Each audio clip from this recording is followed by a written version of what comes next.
Alright, folks, it is time today to return to the asylum, into the mind of Sir Arthur Conan Doyle himself. And look at this, actually starting only an hour later from my usual start time? What the heck? We're almost back to normalcy. But what normalcy could we find in an English haunting? Speaking of normalcy, it's actually cold today. My toesies are freezing. I've actually got my robe back on. It's that cold. So, we had last left off yesterday, playing as Sir Arthur Conan Doyle, after Professor Patrick Moore went up to Scotland, found an actual ancient cult of druids connected to the pre-cataclysmic Highburns. Turns out the Highburns must have been real if the stone that we found protected by the druids is real.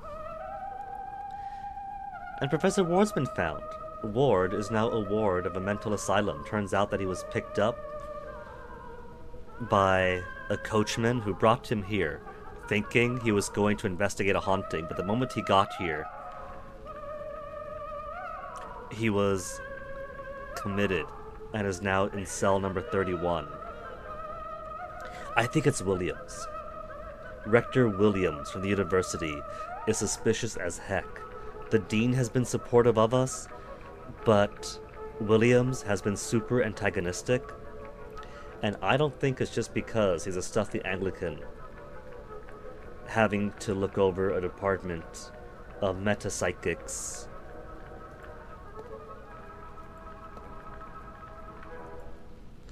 Let's see, there's a key.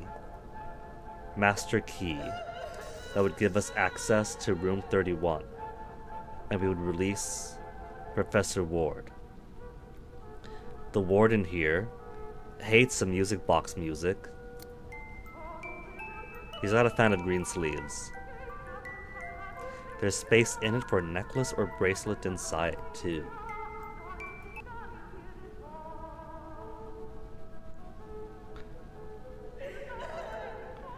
There's also the grandma phone.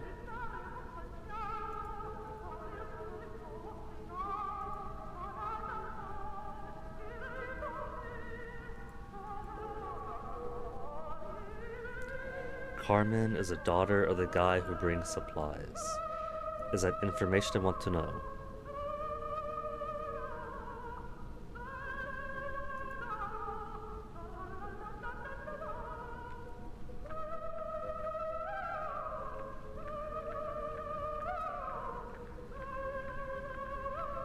Cavendish, what are you gonna do? Trying to bite several prostitutes on the neck? That's just kinky. As long as you're into it. Bitten by a vampire in Romania, needed to feed on blood, huh? I guess this goes beyond kinkiness. But some people are into blood play.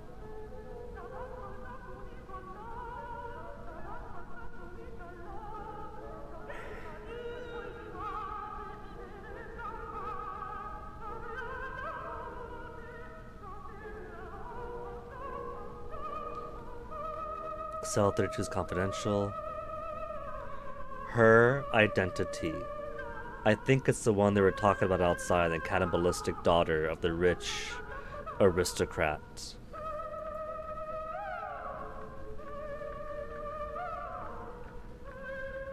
Too many H.G. Wells novels.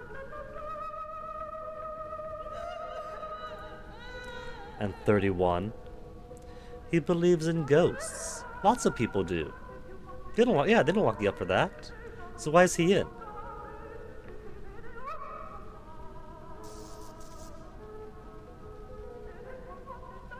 We're building a machine to see the beyond.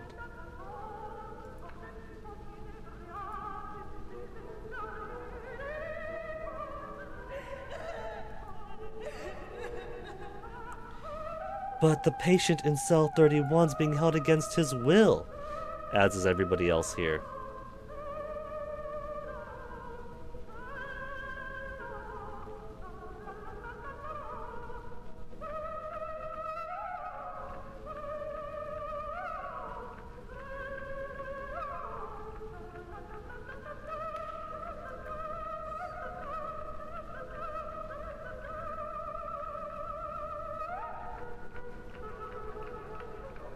to start.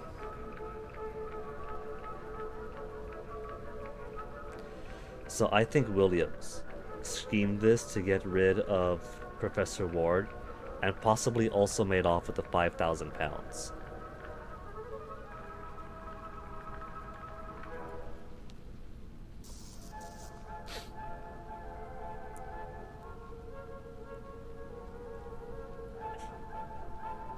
We could maybe forge an order. But the nurse has got to be here too, I think.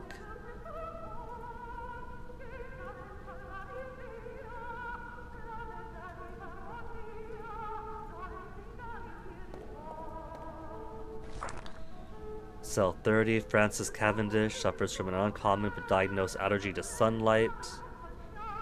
Led him to believe he's an up-here vampire. Extremely dangerous. Do not open the cell without supervision from Dr. Catherall.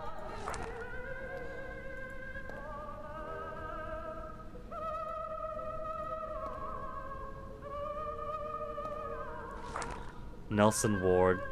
Extremely obsessive disorder. The patient believes that a reality inhabited by the deceased surrounds us. His insistence on trying to prove it has driven him to madness. We'll talk to you last, man. Confidential.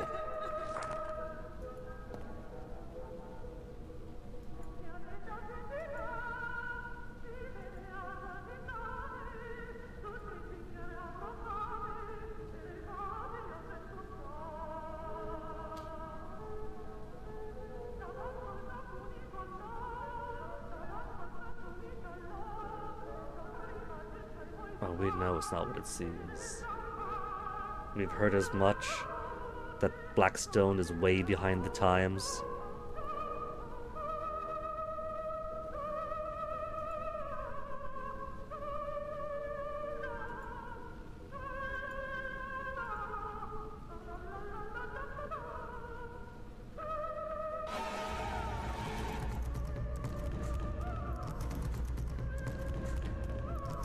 Gnawing his hand off, is he?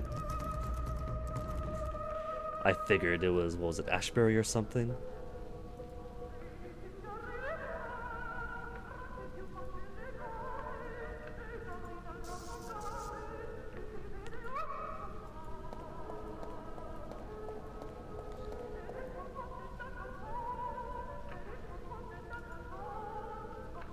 Ainsworth, that's what it was. He was an A and a Worth.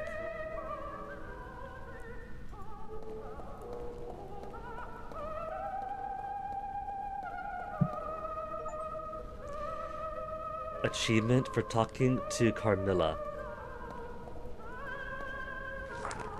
Matthew Lane, paranoid, claims that arachnids have become conscious and wants to dominate society.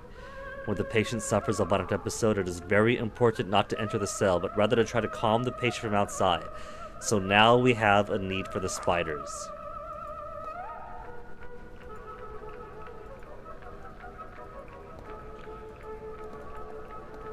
Professor Ward.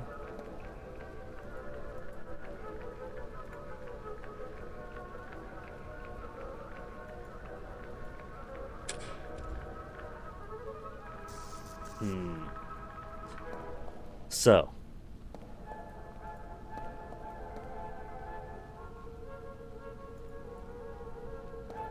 Music box that the warden hates. Spiders that cell 32 hates, 33 hates.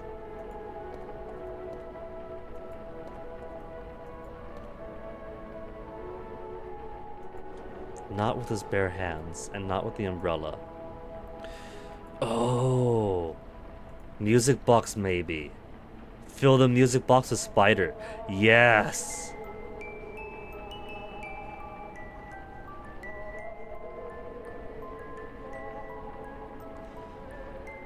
Then we give the music box to cell 33 to calm him down, and spiders all rush out of it.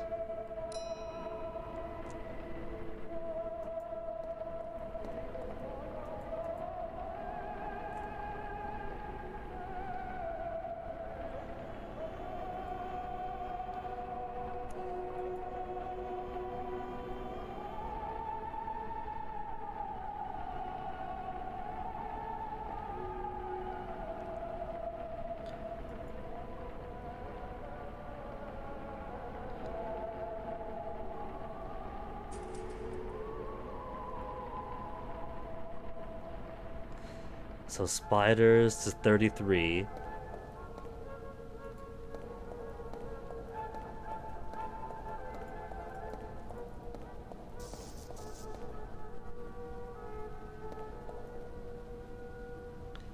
Be free, little one. Green sleeves.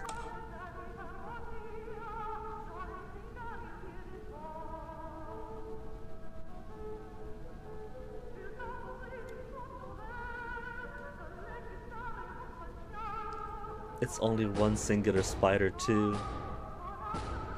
He could smush it. Hey, Swedish guy. The one who lives is clear to the spider we put in there. Oh, and while he's busy, while he's occupied.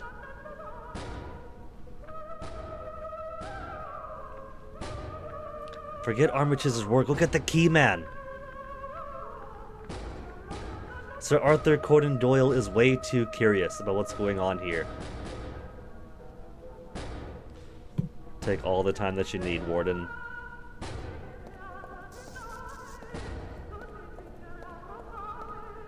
Key. Get. That easy.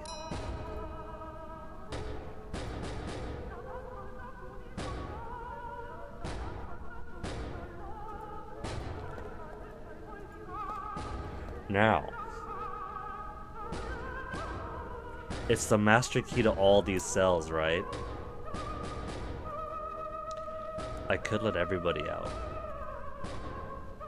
Come on! I can't let everybody out? What about Carmilla? For God's sake, no.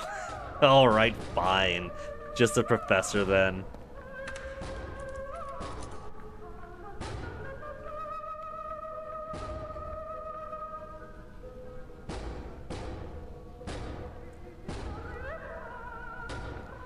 Then run out now. Just charge Art the door. Oh, come on. Fair. And maybe once the police get in here, they'll have reason to free everybody else except for Camilla.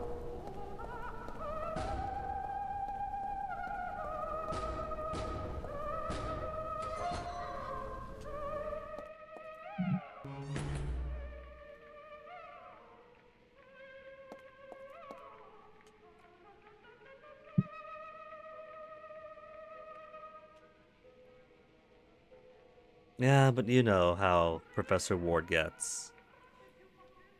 He's always off in his own little world.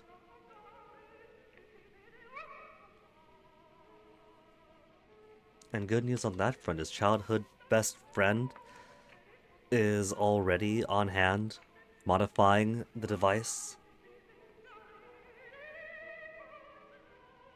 And the Scarlet Sun already got us, being got at that second.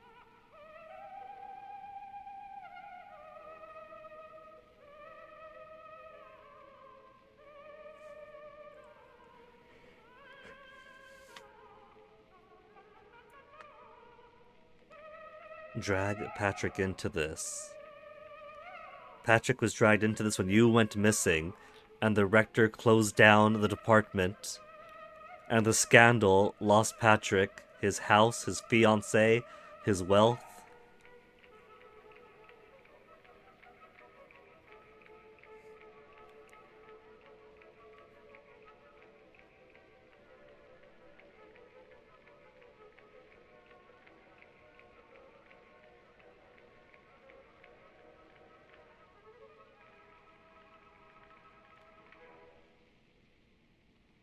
It's a conspiracy. He's not mad. He doesn't belong in here. He's being set up. It's a conspiracy to put him away.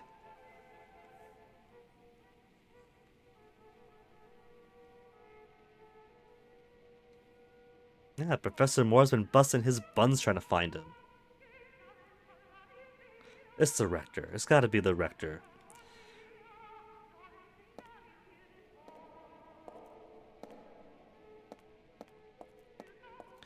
We put the key back. We could be locked in.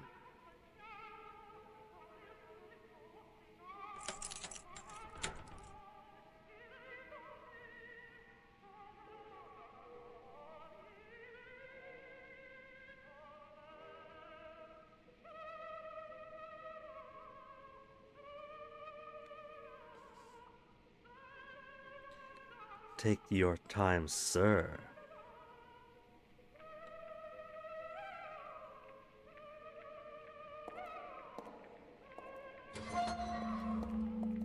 Who's this?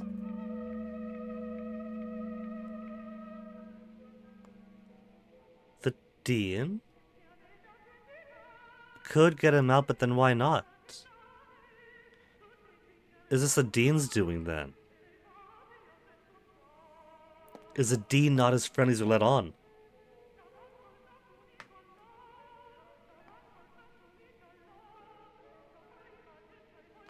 I thought the Dean was on our side.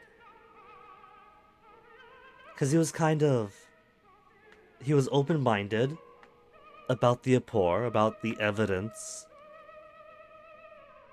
giving us the time to prove the supernatural.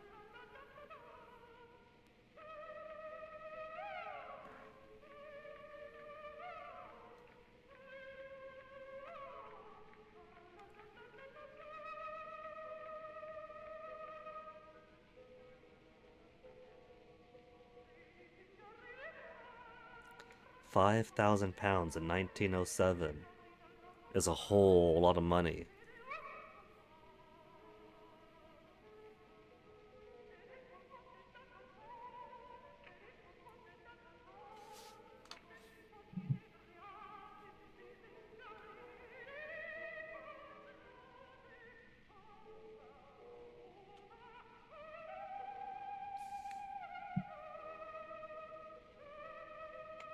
I'm still dead certain that the rector is dirty. But is the Dean actually conspiring with him?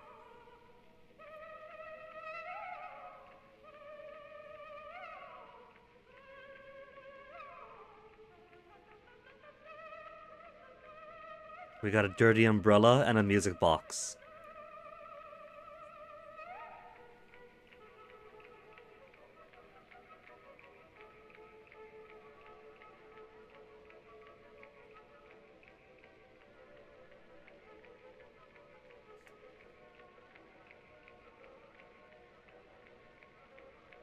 Is it as simple as that? He had Professor Ward disappeared solely to cover up some gambling debts, probably to Patty.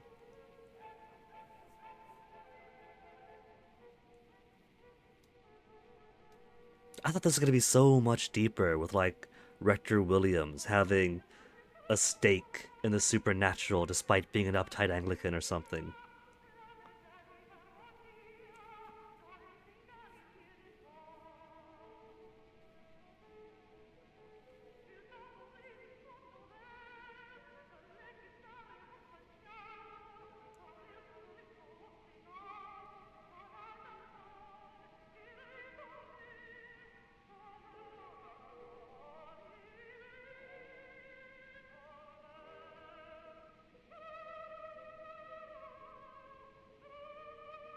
Was he?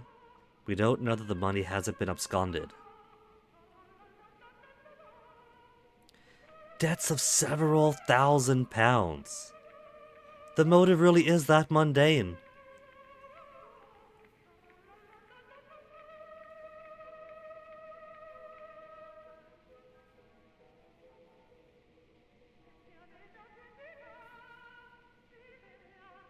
Although,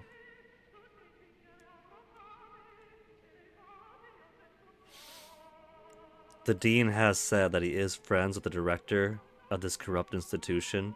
He could run out, shouting, "Guard, guard, this madman here thinks he's Sir Arthur Conan Doyle, he's delusional," and there I go getting locked up. Uh-huh.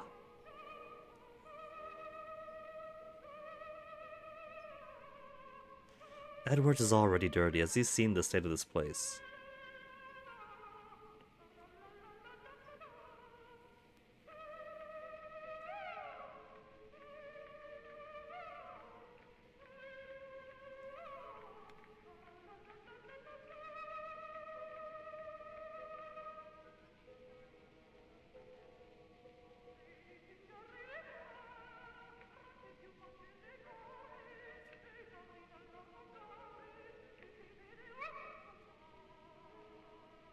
Maybe it's the Dean, responsible for Ward's disappearance for mundane reasons.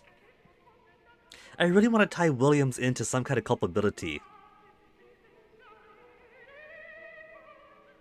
But if that's the money and the disappearance covered, then I can't really find anything else to peg Williams for apart from being a big stick in the mud.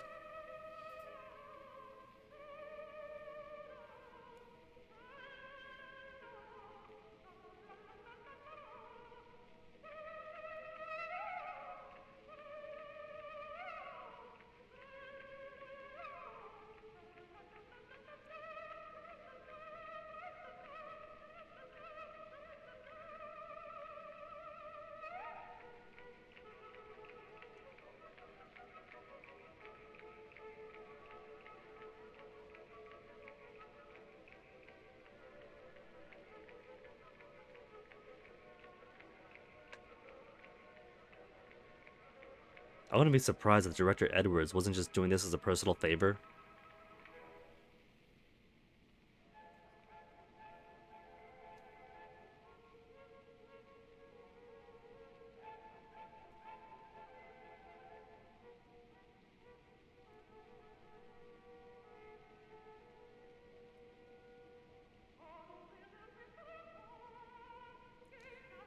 Oh, the cops are on their way. They're in already.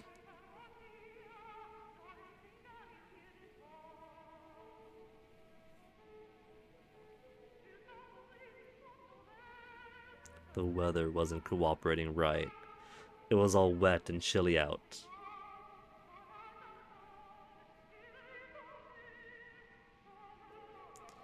Coercion, blackmail, who's gonna take the fall for wrongful imprisonment?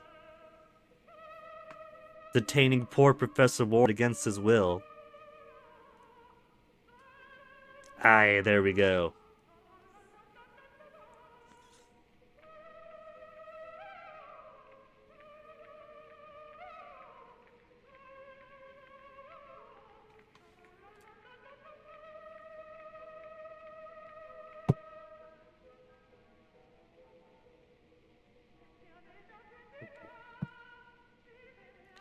Was the British legal system still so bloodthirsty in 1907? I know that it was towards the tail end of the 1800s. They probably won't hang him for this. And Australia's probably getting kind of full by this point.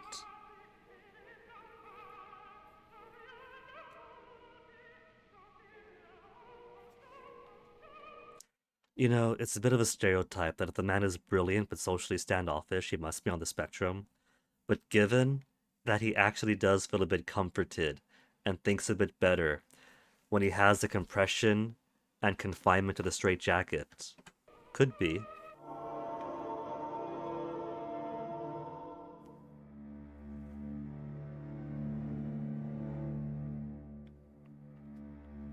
That's a shocking thing, Professor. Henry and not Williams.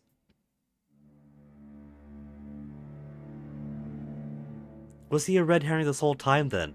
Obviously antagonistic Williams, drawing all of my attention away from the cooperative dean.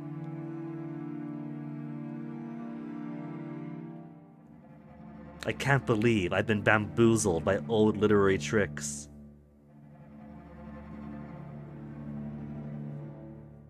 Now in the complete form, now that we've returned from Scotland with the stone. I was a villain all along? It can't be. I mean, we have been involved in a few deaths, but indirectly, one was ghosts, the other one was ancient druidic cult. And I'm going to assume that they returned the lighthouse to its original configuration, and that we aren't going to have several cargo ships running aground in Scotland.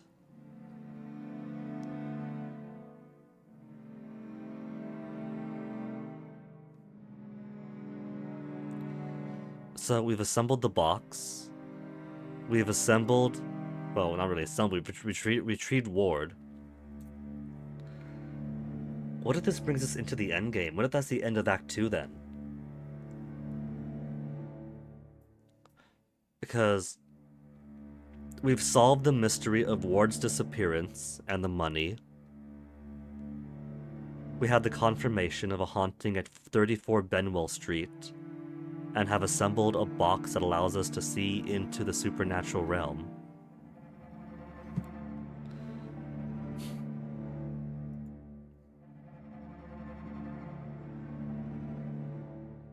And it feels like 34 Benwell Street is the nexus of this game. The haunting is there.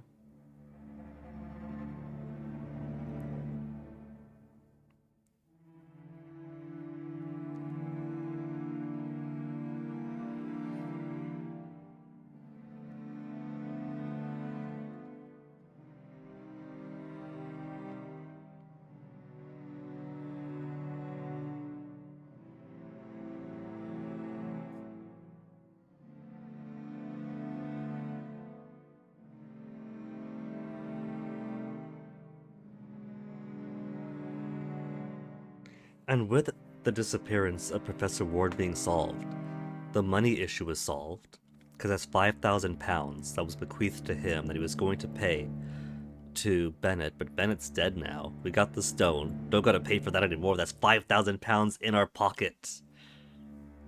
Was that $500,000 in today money? Almost $1 million?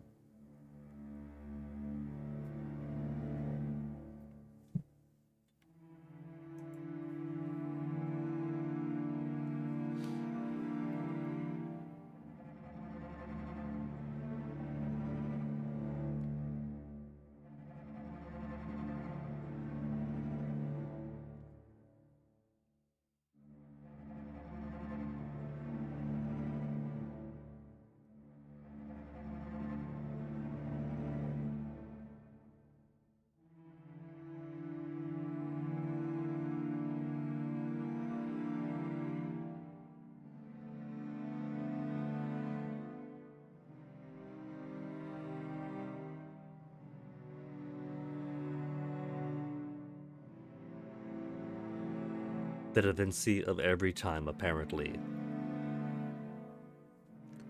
Since superior ancients of a pre-cataclysmic people is apparently true in this reality. Not right now, we did say give him half an hour.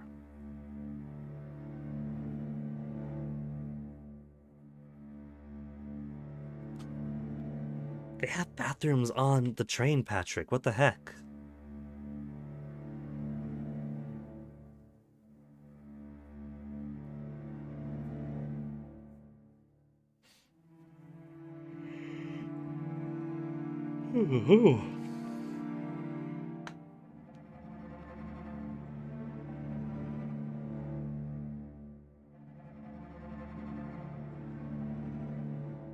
Could we wait till morning? The light might be better.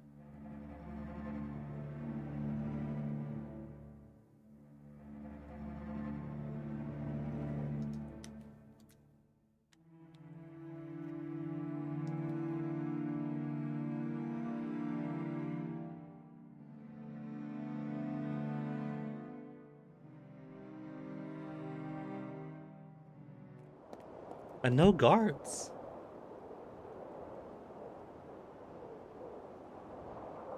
Of course, Sir Arthur Conan Doyle has a way of handling that. Would have thought that was going to be a puzzle or something to return to here. That's all we needed. A few pounds in whiskey. If we weren't kicked out of our own home and had our funds frozen, we could have easily handled them.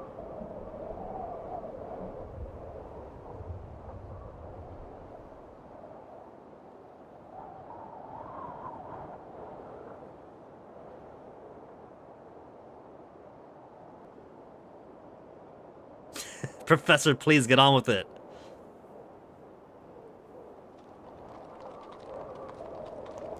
And he has a habit of rambling.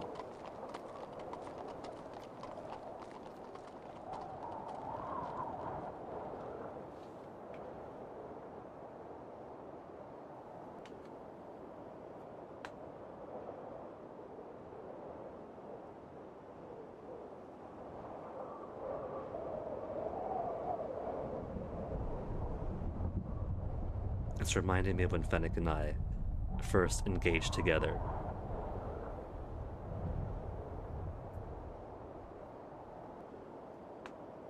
Nowadays, I don't even try to moderate it. If he starts going, I just like lay back and enjoy the ride.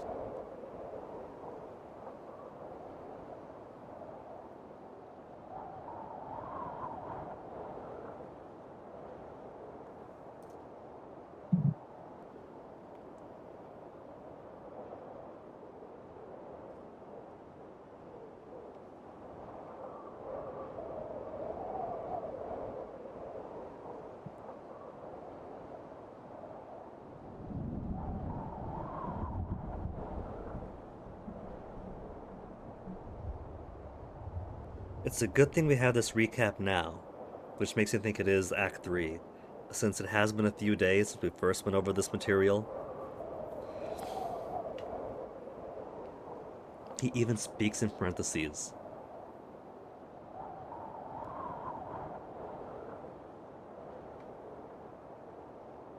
Yeah, as we learned from Flo.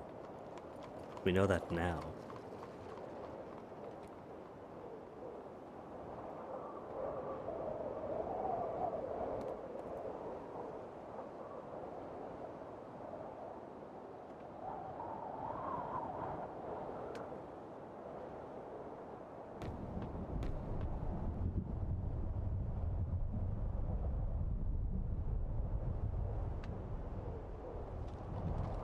They're chatting on their own to the side.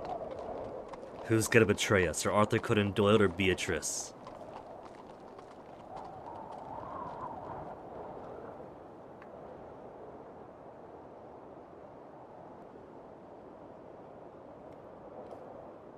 Oh, he feels left out. He's been dallying with a famous medium, with the Hermetic Order of the Golden Dawn and Sir Arthur Conan Doyle, but not with us.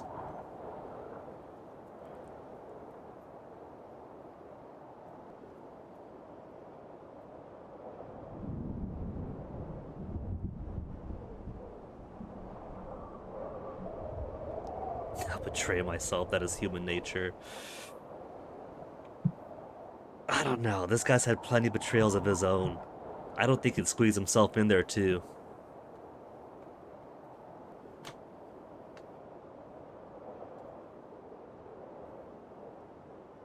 Aww, did he want to save my feelings?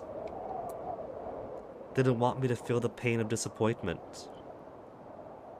But that's the thrill though, isn't it? Plus, if they're doing this as a science, then even a negative outcome is still data. If you do your experiment, do your study, and it turns out the result is no, this isn't what we thought after all, that is data. That narrows things down. That tells you what is not. And that is just as valuable as, yes, it turns out all of our predictions were correct.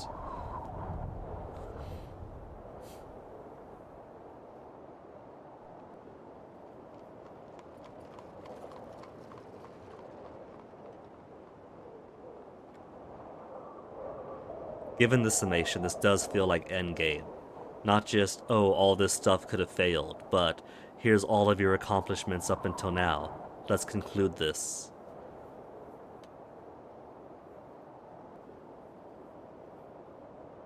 And it's only been 40 minutes.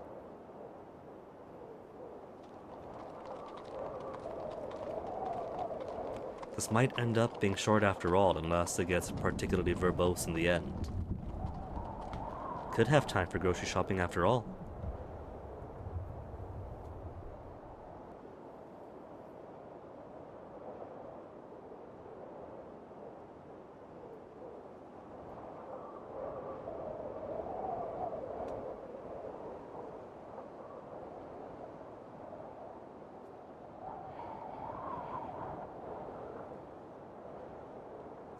And thanks to his research, we got to see one actual possession.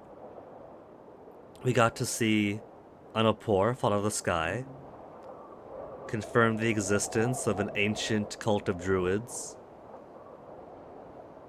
and an artifact that confirms pre-cataclysmic ancient superior humans. The fruits of his research have been bountiful so far.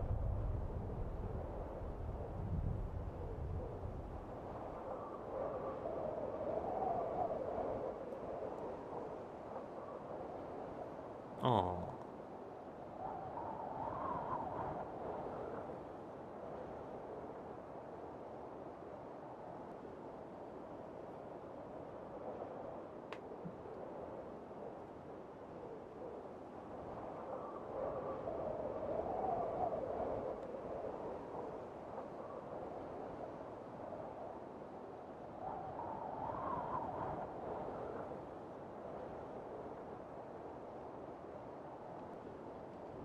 Look, without the fiance, I could see that being a permanent thing. But without money, the whole point is that Papa-in-law froze my funds because he thought that I was caught up with some criminal, that Professor Ward was a criminal and I'm his accomplice. But that matter is solved. There was no crime. If anything, we are both victims of the same crime. So if anything, those funds get to be unfrozen now, right? We just gotta tell Papa about it.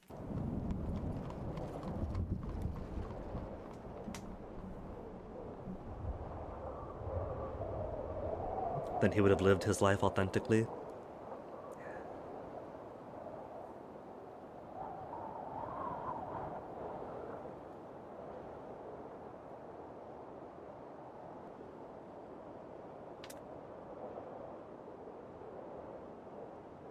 And now kiss.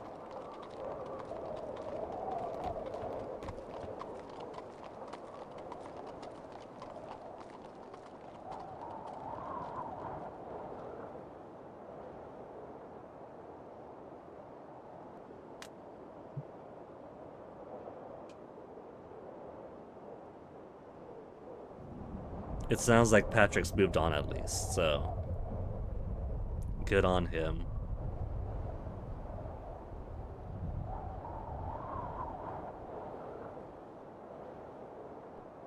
I think they might have been alright if Patrick had ever given at least some time in the day to making sure his fiancée was happy. They were happy enough in love early on until he got deep into his research.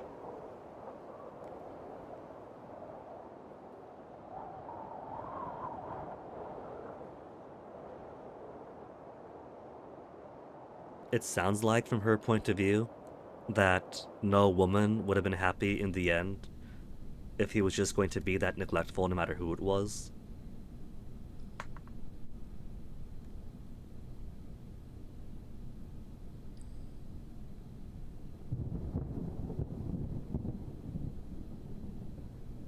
In this pixel form, at this angle, Sir Arthur Conan Doyle kind of looks like Raphael Ambrosius Cousteau.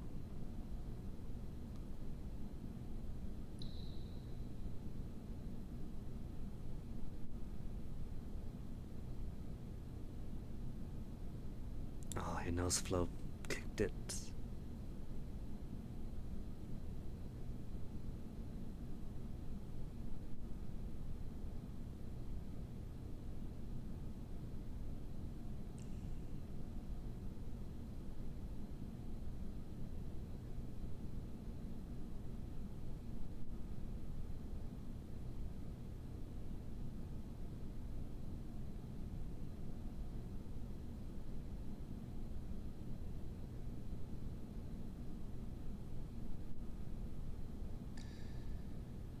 Even if it does have a secondary function of opening portals, simply slapping it to the side of the box would not guarantee that that function occurs.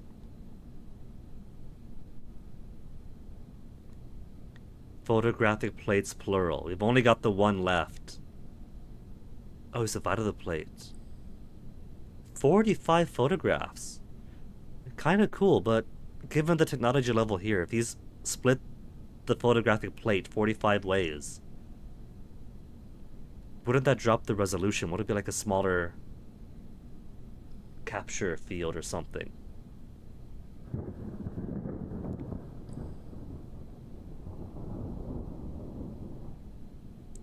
Phonographic cylinder added. But while the photographic plates had to be supernatural in nature, the phonographic cylinder does not. It doesn't have to be like a phonographic cylinder made out of the wax of a hanged man's fat or something like that.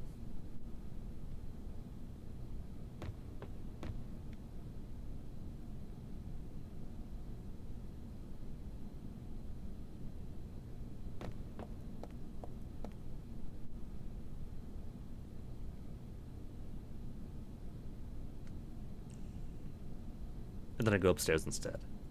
Oh, I can't move. I can't move from this spot. I could talk to folk.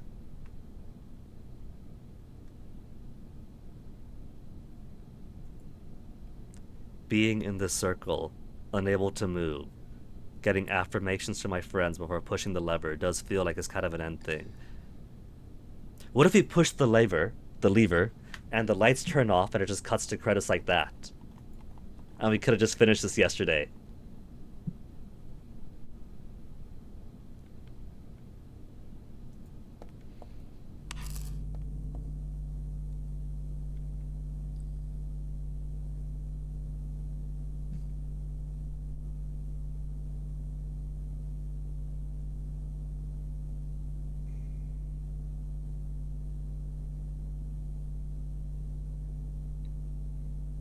Ooh. Was that just a flash of lightning, or did something happen? Or start to happen?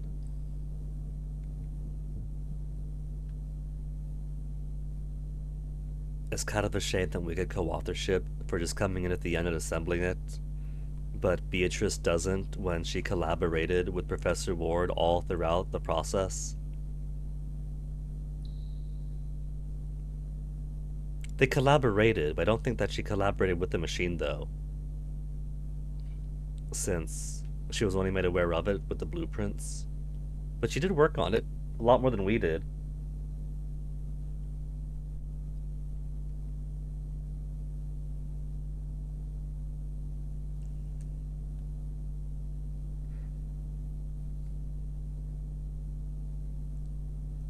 Everyone tell me to turn the dial. I have to make sure we're all in on these decisions here.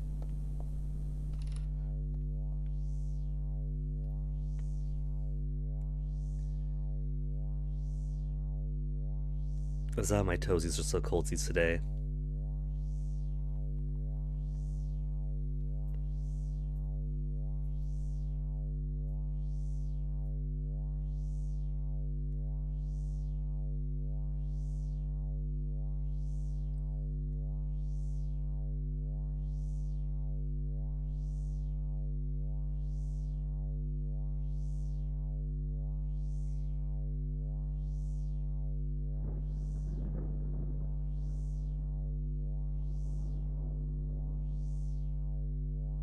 There's a stuffed crow in the back there, yeah? We have established that crows are kind of sensitive to ghosts. What are the odds that the stuffed crow in the back just starts cawing?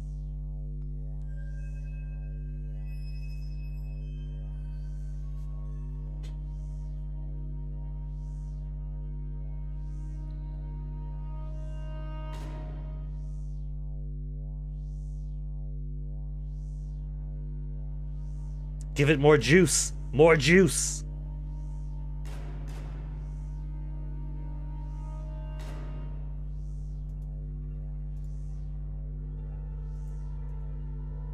Beatrice, your opinion?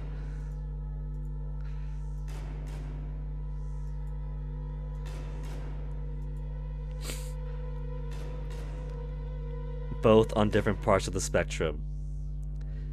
Professor Ward in the more classical sense. Professor Moore getting distracted by everything.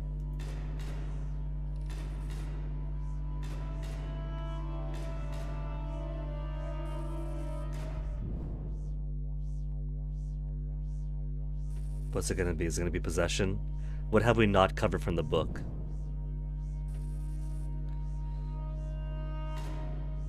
I think he's trying to find a suitable target. It's the box he's after, isn't it? Yes.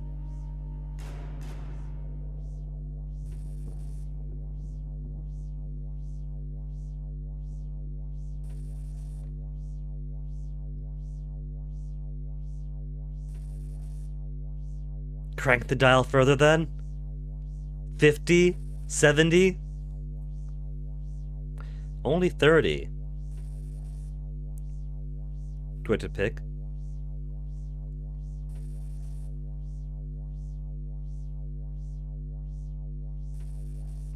We don't see Beatrice's face. Beatrice is the one who's facing away from us.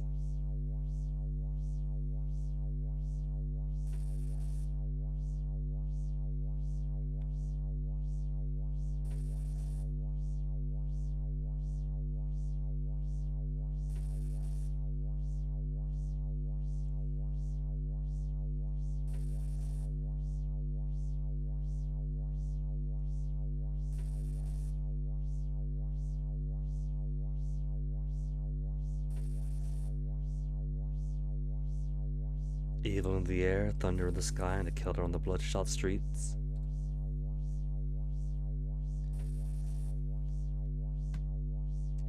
Beatrice is building up to something. Maybe it's just her psychic sensitivity.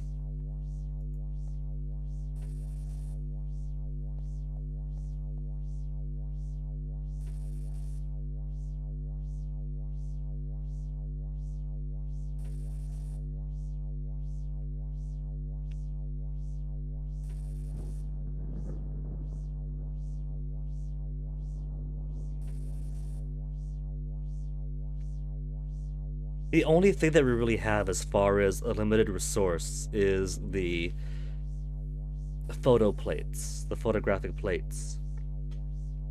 If we still have some pieces left, we could always come back and replicate later. Ah, they could repeat the experiment. Science is about replication.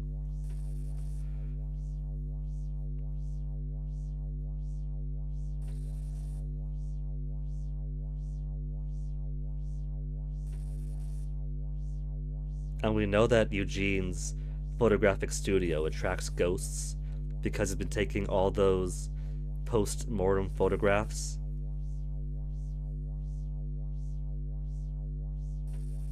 Oh, we don't get to pick. Patrick wants to see this to the end.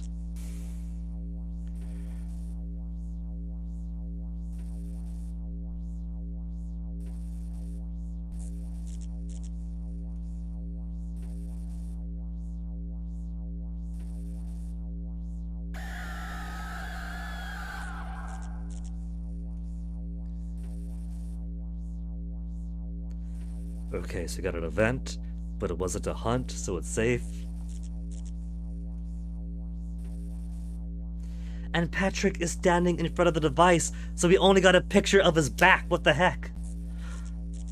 Women and children, so Thomas did do those killings then.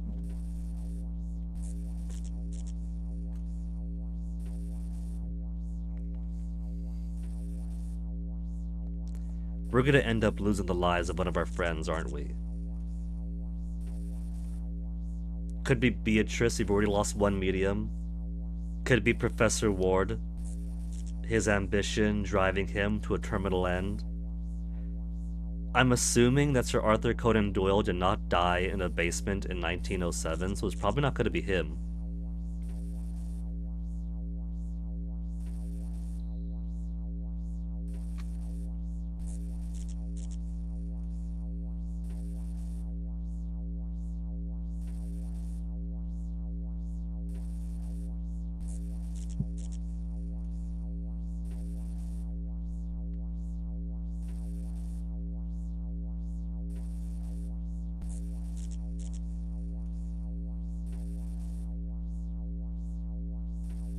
How Doyle feels is exactly how one feels in an early, when they started playing Phasmophobia for the first time, and little ghost events started happening. When Fennec and I first started playing, even just the lightest of events would have us running for the door, thinking we're being hunted. Oh, Swedish guy, that's right, her eyes. Possession has occurred.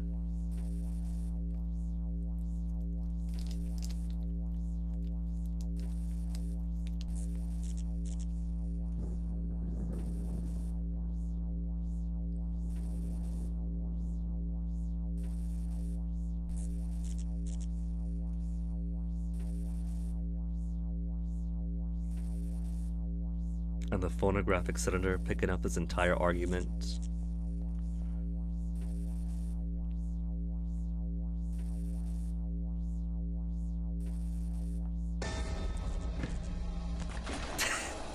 It took to being thrown across the room for them to notice.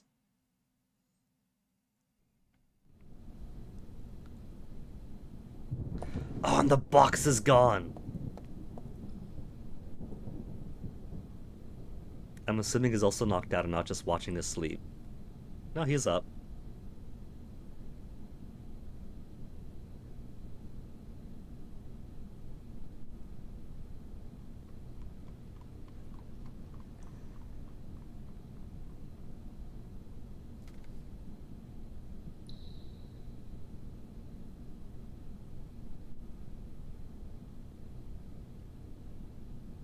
Now, the ghost did have an interest in the machine, but what use did it have of it? It's kind of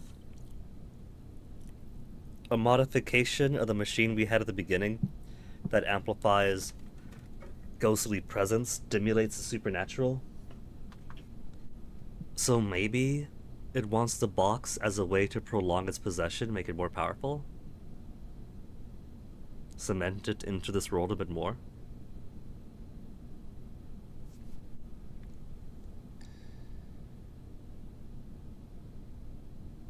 And Thomas does seem to have been that killer after all. It wasn't just a scandal, it wasn't just rumors. If all those ghosts are in here were women and children.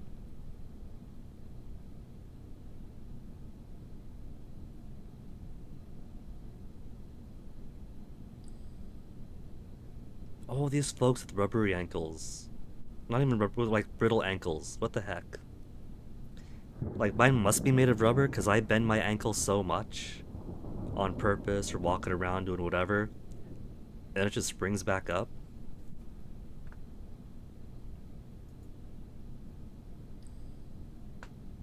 I guess that's why I never recruited for horror stuff. It's not as fun if my ankle doesn't break on cue. Now, Fennec, though, both his ankles, I'm pretty sure. So he'd be prime material.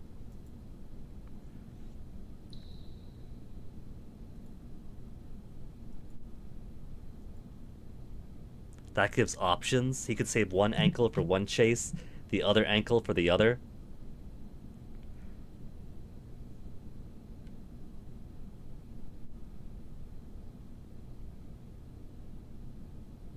Oh, see, so he doesn't have brittle ankles then.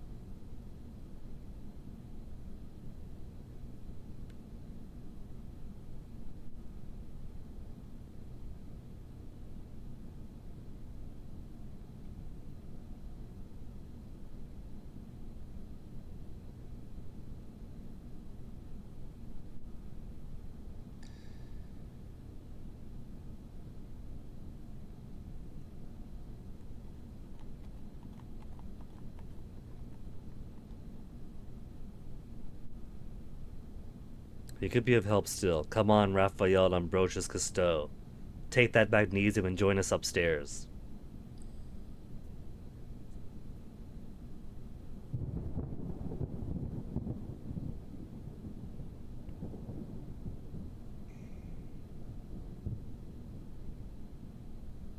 He's even got a tie on.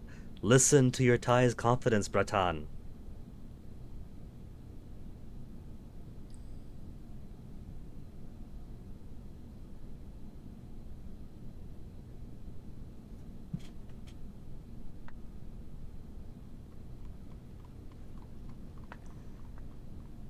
Then great. Think gay and come upstairs.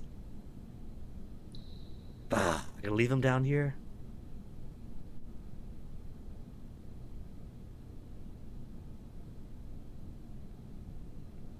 And nothing else.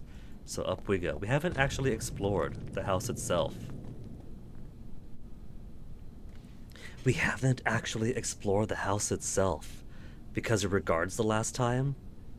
So it's going to be like final confrontation is going to be exploring all throughout the haunted house then, yeah? Yeah? In a condemned house that's set to be demolished. A final confrontation in the final location being the entirety of the haunted house that's going to collapse once we defeat the ghost of Thomas Highmore. Yeah? Yeah? Yeah?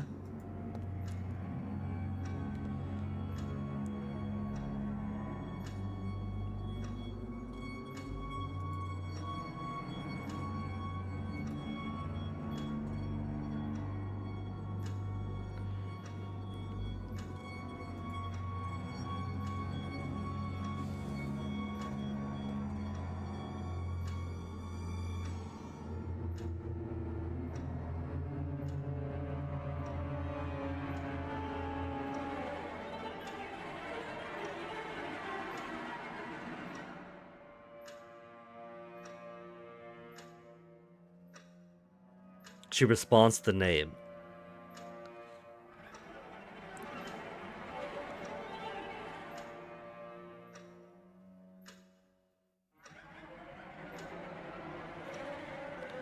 He's gotta be upstairs.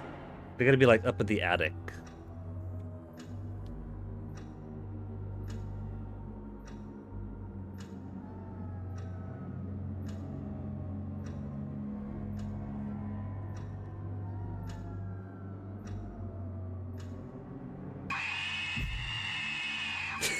Oh.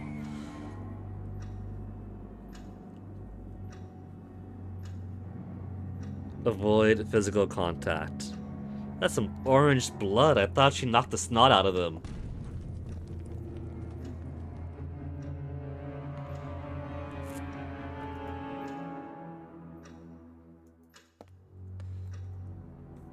Remember that there's a statue here. Okay, that sounds key to a puzzle. Or just that. More spiders. Aww. Victims boarded up into the plaster.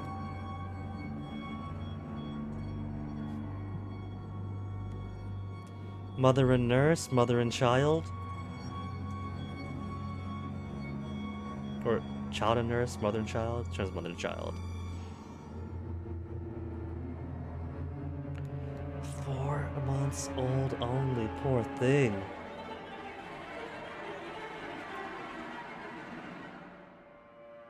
Sorry, kid, I think we need this.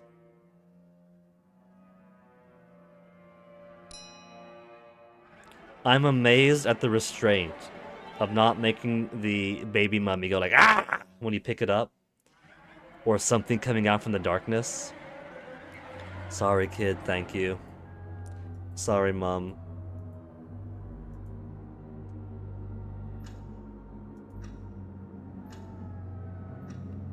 No noise? Huh. This must be the silent bell, a portion.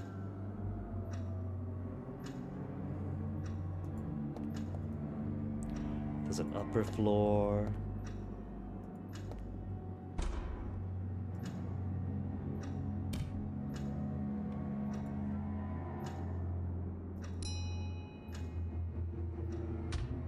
Okay, then we're gonna do the entire novena.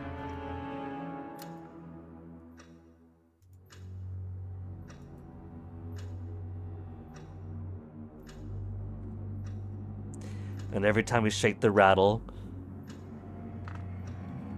and each time we do, it's like doing a few Hail Marys and Our Fathers.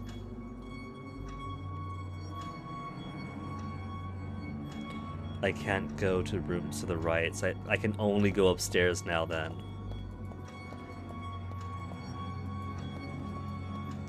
My hands might be too weak. What about famed author Sir Arthur Conan Doyle? Could you break this for me?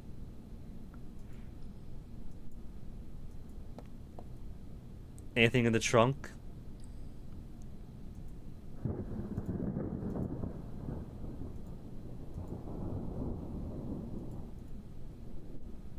The balls are inert.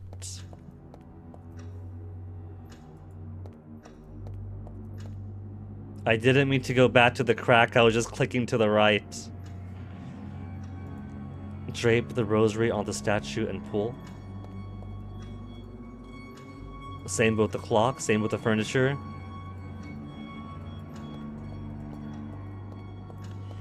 Up we go then.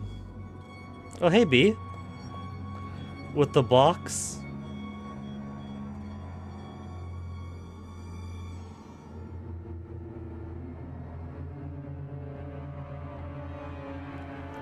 Okay, no confrontation just yet.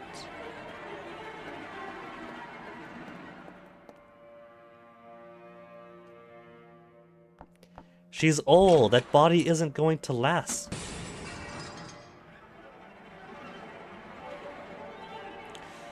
Okay, let's get the mirror spook out of the way.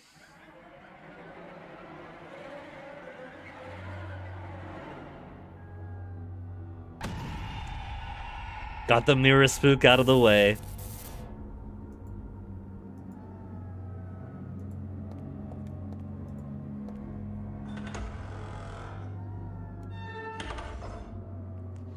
Another ghost to avoid contact with. This one's got scissors. The sewing machine. Scissors to break the rosary to put into the rattle.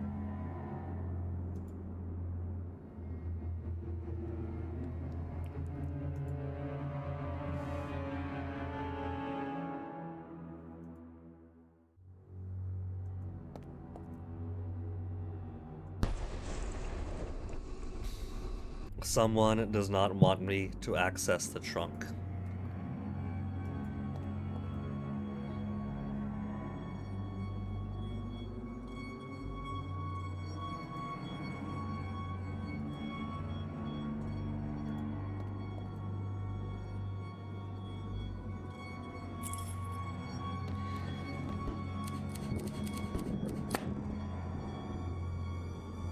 They're just being friendly. They're just helping me get the scissors.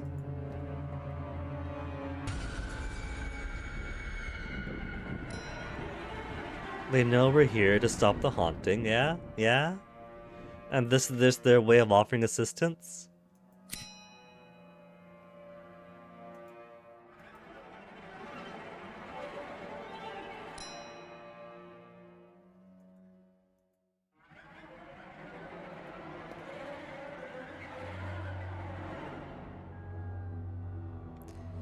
Now what to do with this rattle? Give it back to the baby? The door just closing behind me.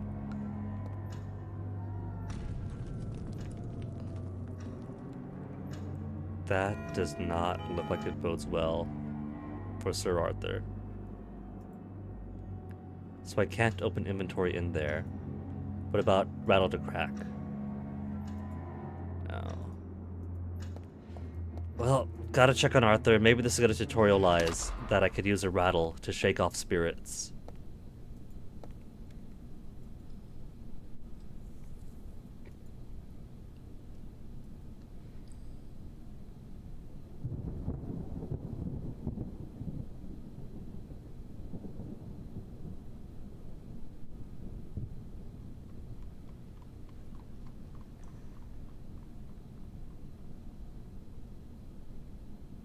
The ghost came this way.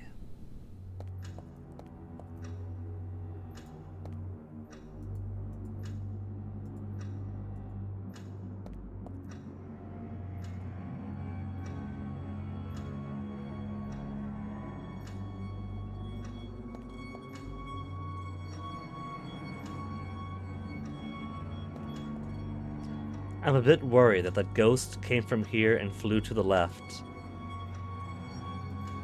And we can't do a thing to help out Sir Arthur with that.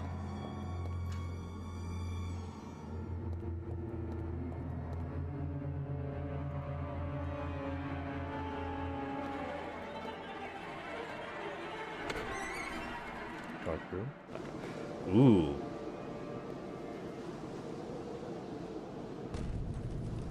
He's being guarded off by special activity. Poltergeist as a prison.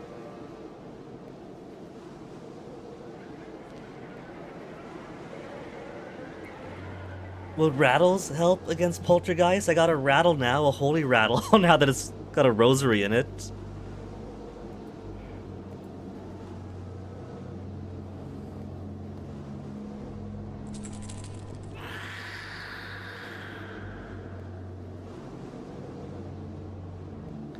I feel like something in the books from the first part of the game might have given a hint toward this. But we don't have access to those books right now.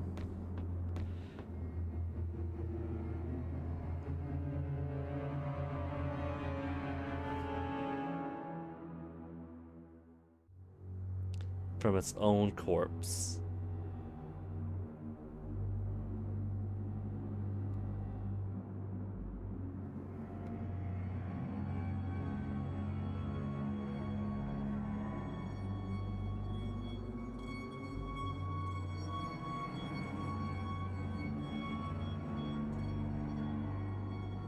The real twist, the scandalized Thomas Highmore was not innocent, and the antagonistic Rector Williams is.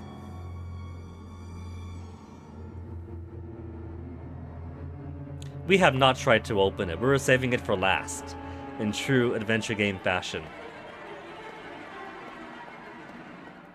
Arthur, are you okay? The ghost went your way earlier, and I couldn't do anything about that.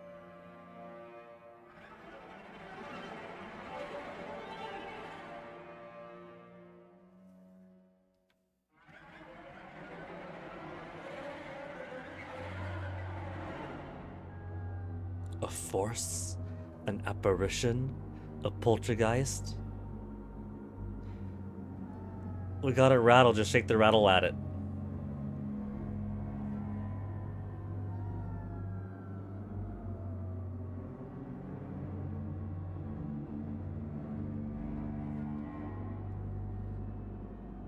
It could be the same ghost, maybe just went downstairs in fear.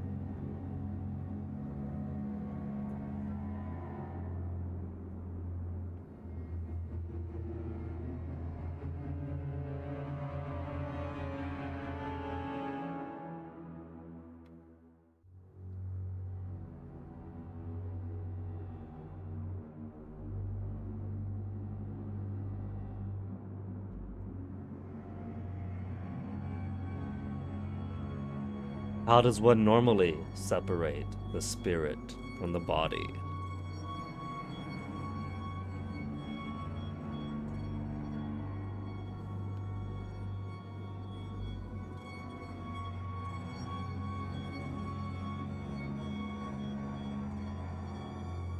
Beatrice is still possessed by Thomas Highmore. We could smash the box. The box seems to be empowering him, so if you smash that, then destroy all of our scientific evidence and proof of ghosts.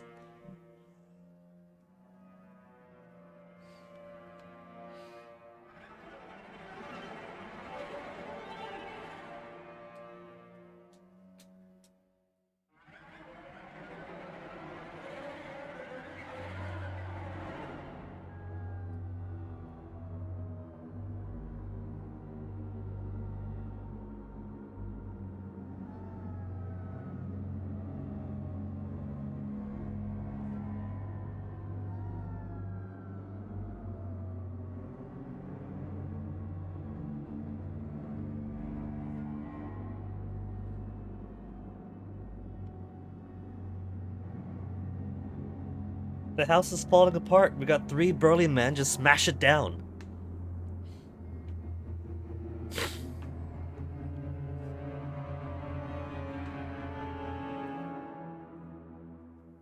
Oh yeah, Harry Houdini was in the game.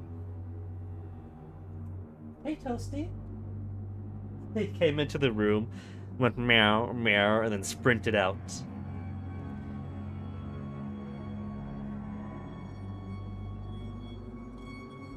You know that they'll take your stuff, right, Professor Ward?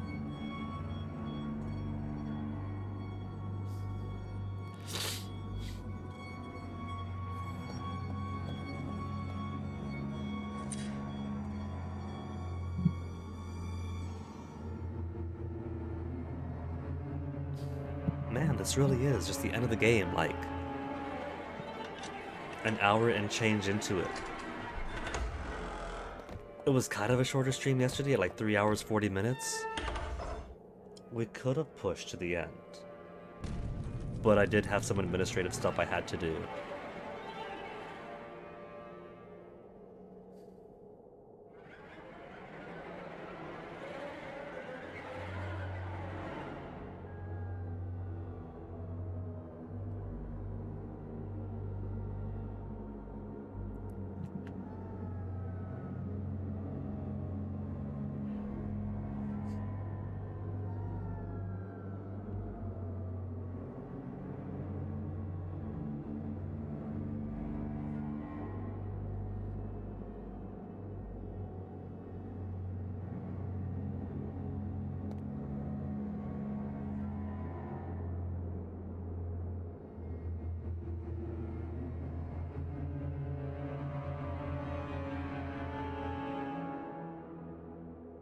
Isn't it clear? to build up his strength, escape this place, to kill again.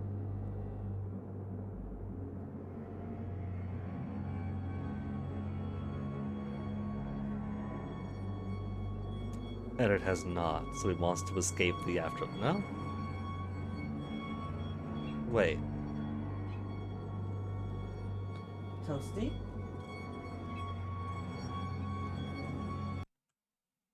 Hold that thought. Oh, there you are. What?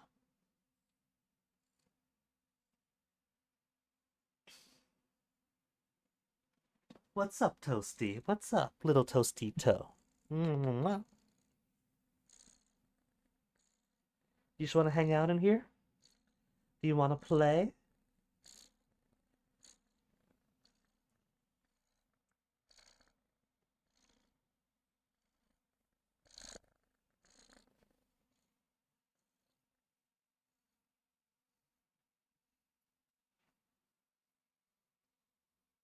How's that little wound of yours looking? A little bit fresh, isn't it?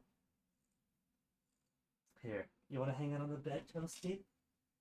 Let's get this out of the way for you. Good. Whoa.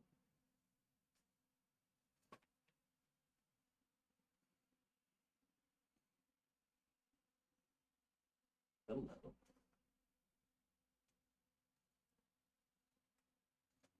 What other toys did you bring here, Fennec? Naughty, naughty. Toasty.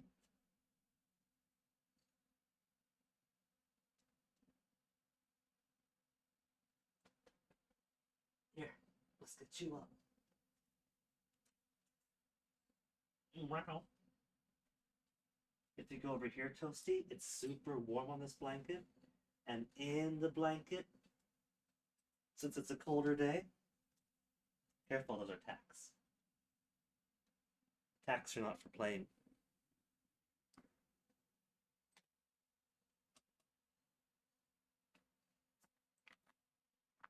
What a good little kitten, Toasty. Yes, you are.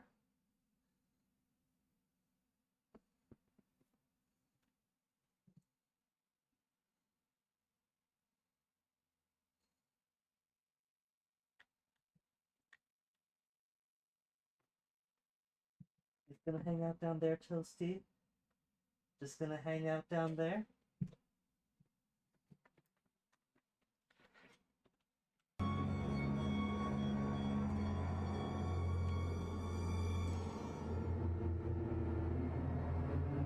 Was he murdered? Yeah. We know that now.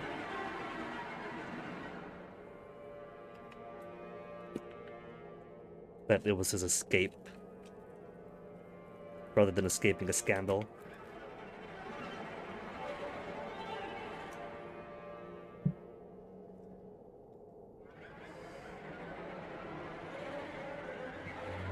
Well, Scotland Yard is going to love this testimony then.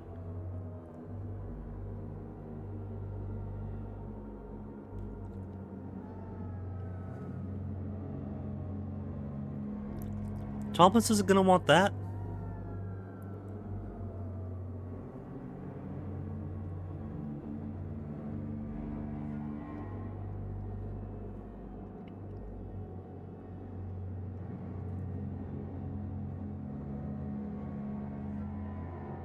But none of us are as psychically powerful as her. That's why she's possessed, isn't it?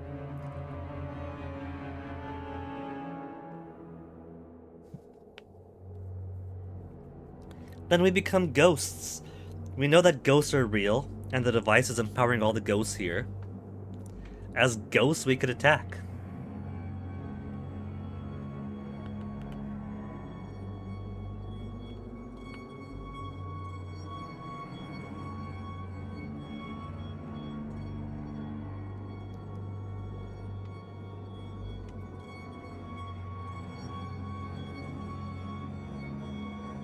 It exhausts him, but it makes him more powerful.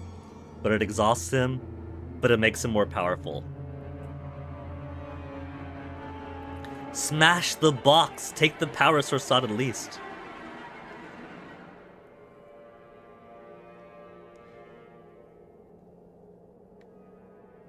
Like water in a balloon.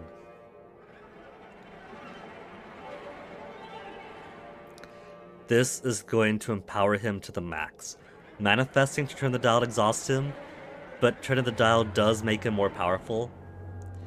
So she's going to extinguish herself to give us a final boss.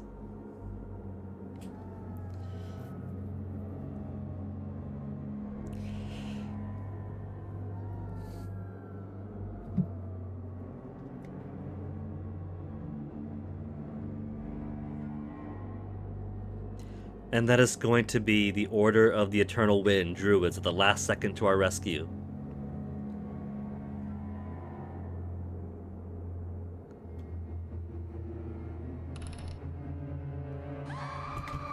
Yeah, what did I say? Fully extinguish herself. But didn't fully empower Highmore after all. Now he's got a friend on the other side.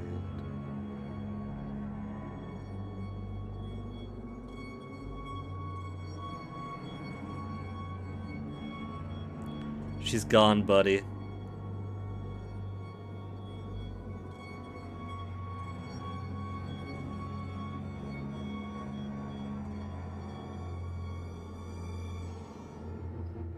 That tinkling dust mote that's floating around everywhere, that's her. She's nothing more than spectral energy.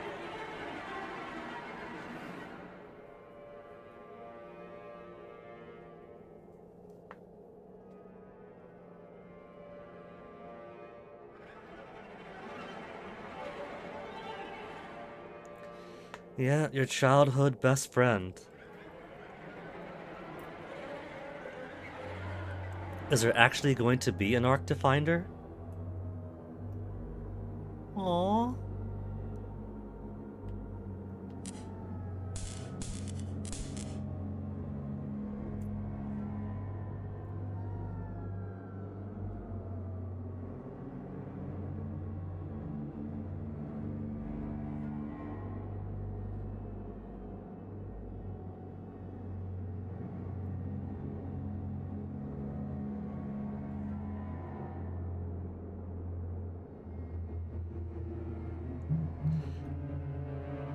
Because it's at full power, then we're pretty much overlapping with the spiritual world.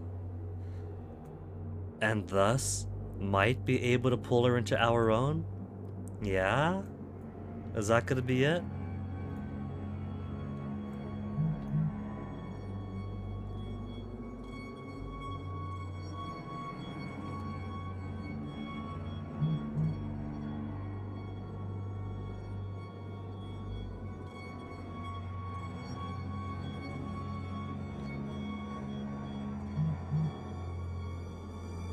These snap alerts from Fennec.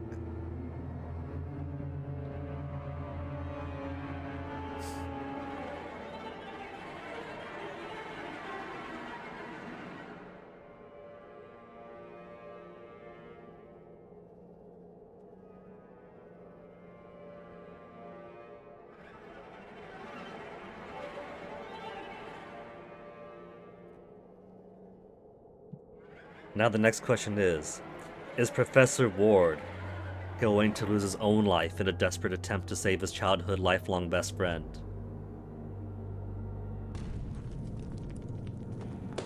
Oh, the house is gonna fall apart. There's not gonna be time. We have to flee now. Oh, that's not the house falling apart.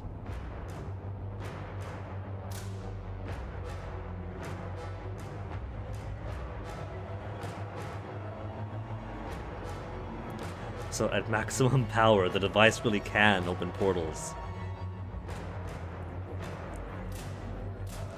Professor, how could we find Beatrice without our Virgil? Padre? I don't speak Cthulhu, Padre.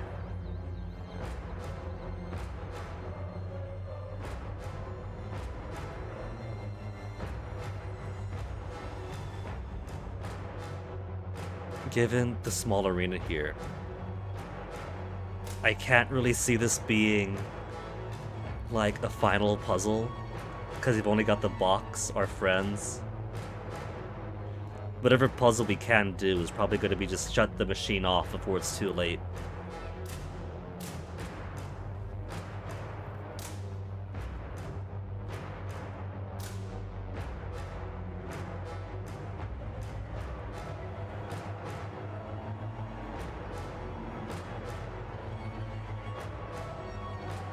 The real reason they wanted this sealed away forever.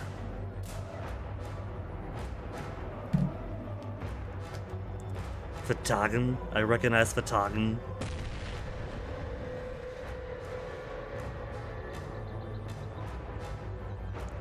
And so we've gone from Ghost to Cthulhu.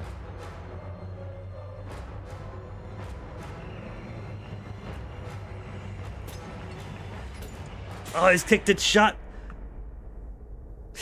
As the entity approaches.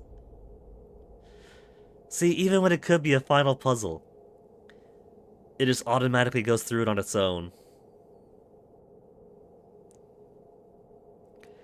Did we also get that being on the photographs?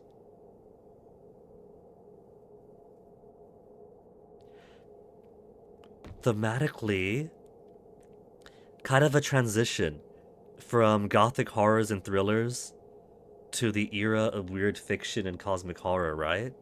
Is that what we're witnessing here? Ghost story is no longer sufficient. Behind the veil has ceased to mean mere supernatural hauntings and now means entities and realms beyond our own.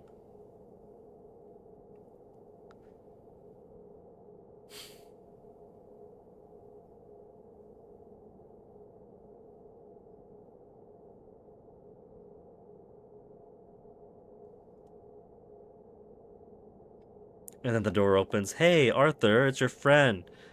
It's your friend Lovecraft. You still gonna hang out and play bridge?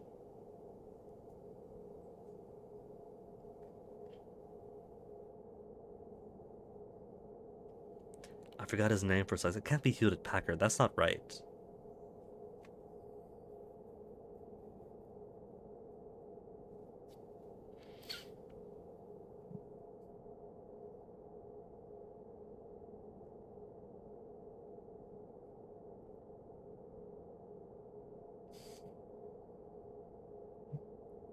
Because he kicked the machine to bits.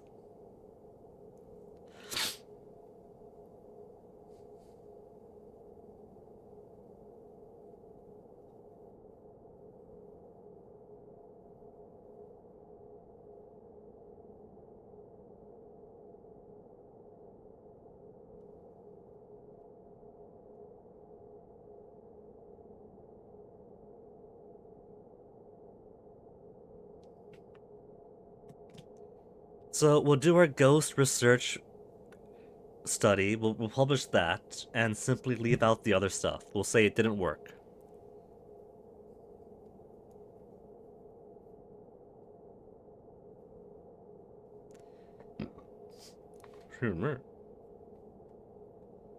Doesn't matter? Maybe it does matter.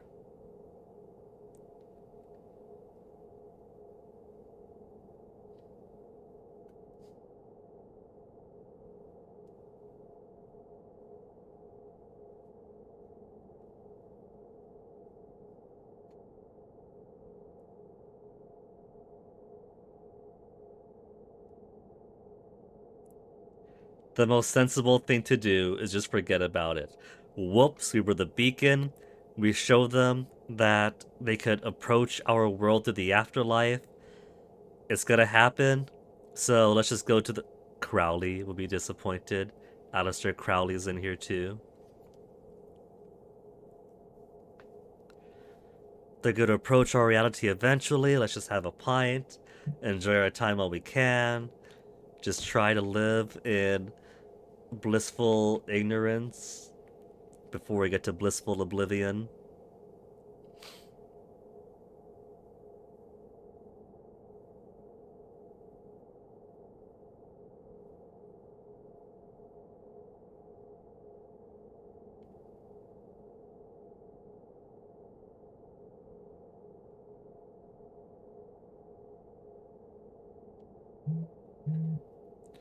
Ba-bum-ba-da-bum. Just straight up no. He no longer misses this anymore.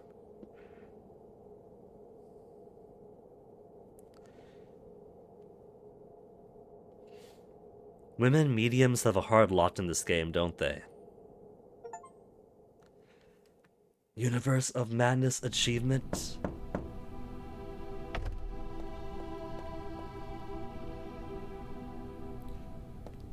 The super antagonistic Rector, somehow not a baddie. Rector wasn't a baddie. The Order of the Eternal Wind didn't show back up for revenge or to find their key. Turns out Oscar wasn't complicit in any geopolitics.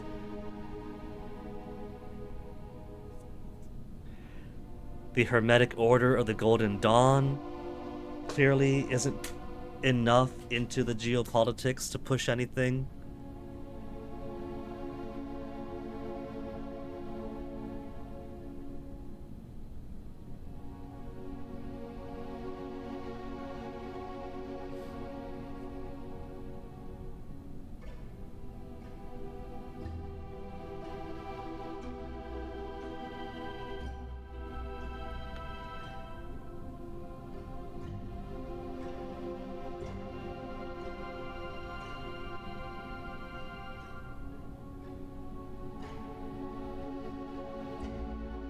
When he said there is no afterlife, I thought I was going to talk about in the sense that there is only that cruel dimension waiting to encroach upon our own.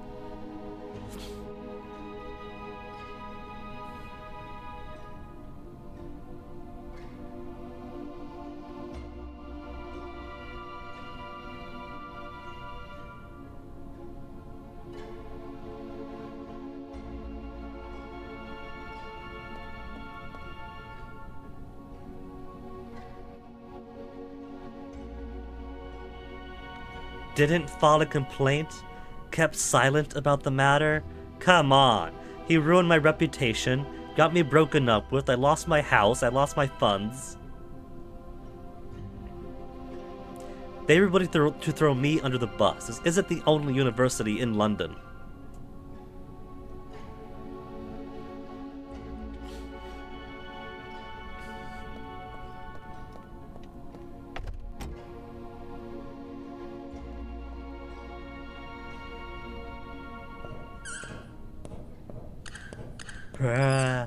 Patrick. It's Beatrice from the other side. She's not dead. She doesn't belong in the afterlife. She could be saved. Or Thomas, possessing the body of Beatrice still, at maximum power, but still in the other dimension.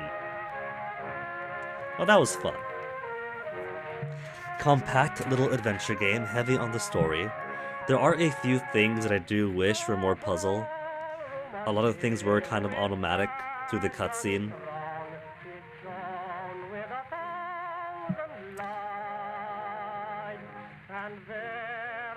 Given the kind of limited inventory, I suppose it would have to expand on certain things to give you the tools to have to do extra puzzles, but some of them could just be as easy as, oh my god, there's Cthulhu slowly coming in from the background, it's massive, what do we do? What do we do before it happens? Use device. That could have been fair, I think. One final thing to solve the game. The only two dings I have against it is I do wish there was more you can do puzzle-wise, and it is so easy to press escape and accidentally skip an entire massive cutscene, of which this game has lots of massive prolonged cutscenes, and then you end up just missing all the conversation, the content, the hints in it. It's only happened to us once when we were talking to Flo. made me miss a lot of the context with her friend Crook. And I don't know if we were telling the truth about her dying or not because we missed that part. Adventure Game Studio. So that's why it feels like all those LucasArts style game that everybody was making back in the early 00s, because it is built on Adventure Game Studios, built into the present. That's cool. That's really cool.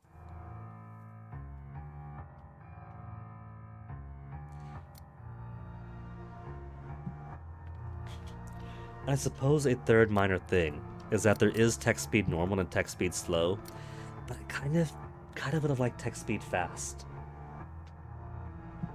I appreciate that it automatically scrolls through and gives you a means of just watching, but it takes a while sometimes, beyond just normal cadence. But otherwise, I thought this was great.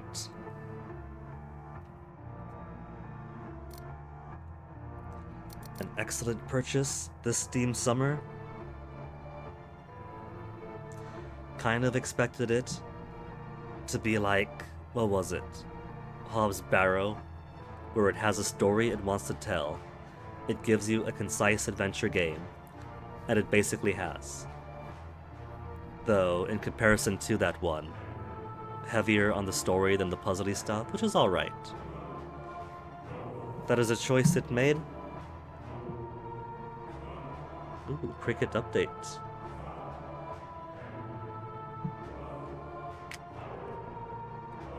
Only thing now, though, that's only been an hour and 39 of stream. What to do now? Let me see. First, this isn't a long game, and it's fairly linear. Hey Toasty, hey Onyx.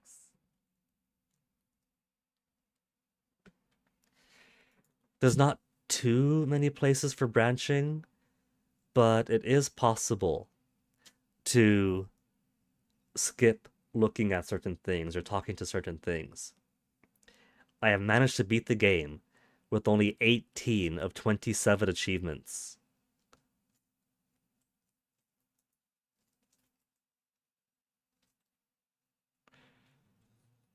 I did not listen to the sad story of Hobbit and Henry.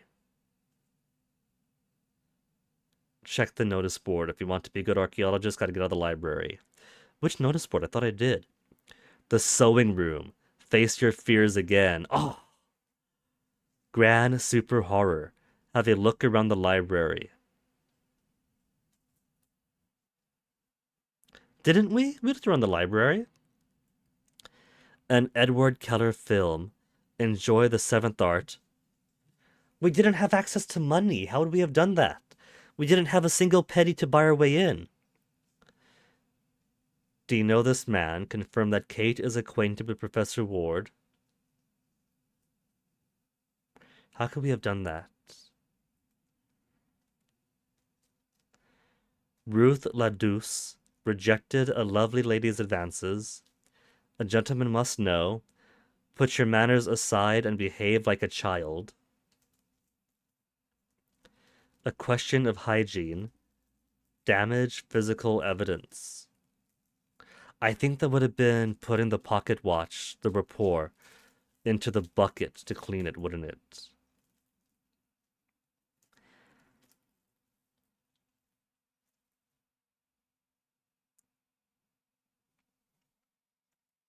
We could achievement hunt.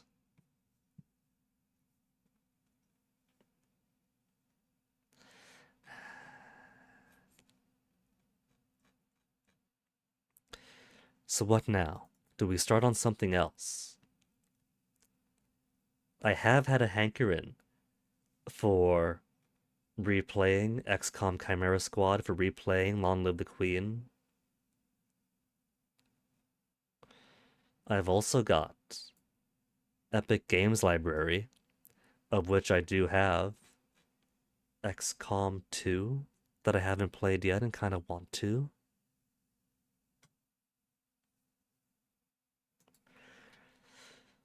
I think maybe what I'll do then given the options we have, what I'll do is call stream here for the day. We managed to beat the game. It turns out I was right, with certain parts being Act 2, and with this ending up the concluding Act 3, and it's a short game.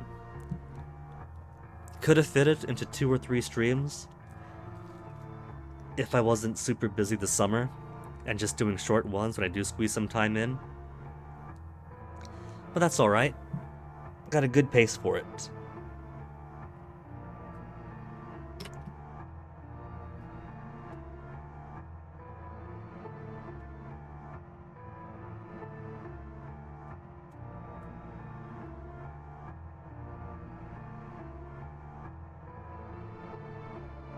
So, I think for now,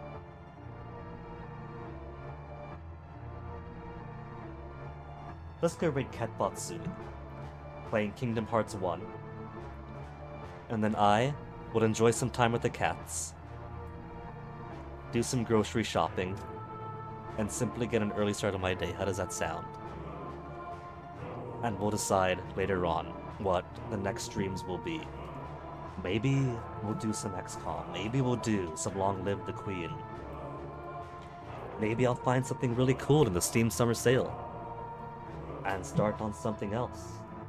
Some other short little thing, maybe some other big project.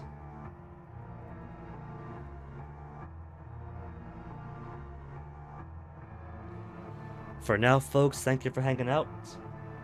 See you guys around. Take care of yourselves. You guys have a good day. I know I'm going to enjoy mine. It's actually not hot today. Incredible.